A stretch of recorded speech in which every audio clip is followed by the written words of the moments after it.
সম্মানিত দর্শক শ্রোতা ভাই ও বন্ধুগণ, আজকে আপনাদের সাথে শেয়ার করব কিভাবে হাতে বানানো খাবার দিয়ে থাই জাতের পাঙ্গাস মাছের পোনা চাষ করবেন।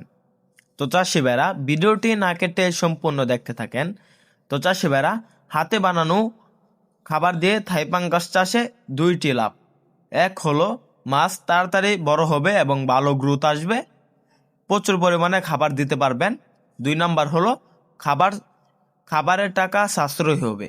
দেখা যাচ্ছে বর্তমান সময়ে ফিডের দাম অনেক বেশি, তাই হাতে বানানো খাবার খাইয়ে মাছগুলোকে বড় করতে পারবেন অল্প খরচে।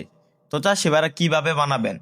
তো আপনারা কুড়া ভুসি, চাউলের গুঁড়া বা আটা, ময়দা, সরিষার খোল বা ভাত রান্না করে রেশনের চালের ভাত রান্না করে একসাথে মিশ্রণ করে থাই জাতের পাঙ্গাস মাছগুলোকে হাতে বানানো খাবার খাইয়ে বাজারে বিক্রি করতে পারবেন। তো চাষিভাইরা, এখন আপনাদেরকে বলবো কিভাবে থাই জাতের পাঙ্গাস চাষ করবেন। থাই জাতের পাঙ্গাস চাষ একদম সহজ। প্রতি শতাংশে আপনারা 300 পিস করে চাষ করতে পারবেন। দৈনিক 2 বেলা খাবার দিবেন। আর থাই জাতের পাঙ্গাস মাছ পুকুরে 3 ফিট পানি থাকতে হবে যে পুকুরে চাষ করবেন। অবশ্যই আমাদের এখানে সকল সাইজের সকল ক্যাটাগরি 2 ইঞ্চি, 3 ইঞ্চি, 4 ইঞ্চি, 5 ইঞ্চি, 6 ইঞ্চি সহ সকল সাইজের থাই জাতের পাঙ্গাস আমাদের এখান থেকে ক্রয় করে চাষ করতে পারবেন।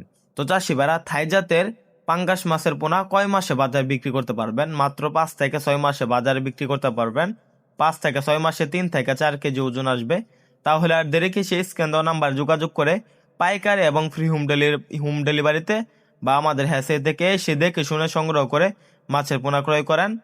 আমাদের ভিডিওটি ভালো লাগলে আমাদের চ্যানেলটি সাবস্ক্রাইব করে আমাদের পাশে থাকেন। আবারও দেখা হবে নিত্য নতুন ভিডিওতে। ধন্যবাদ।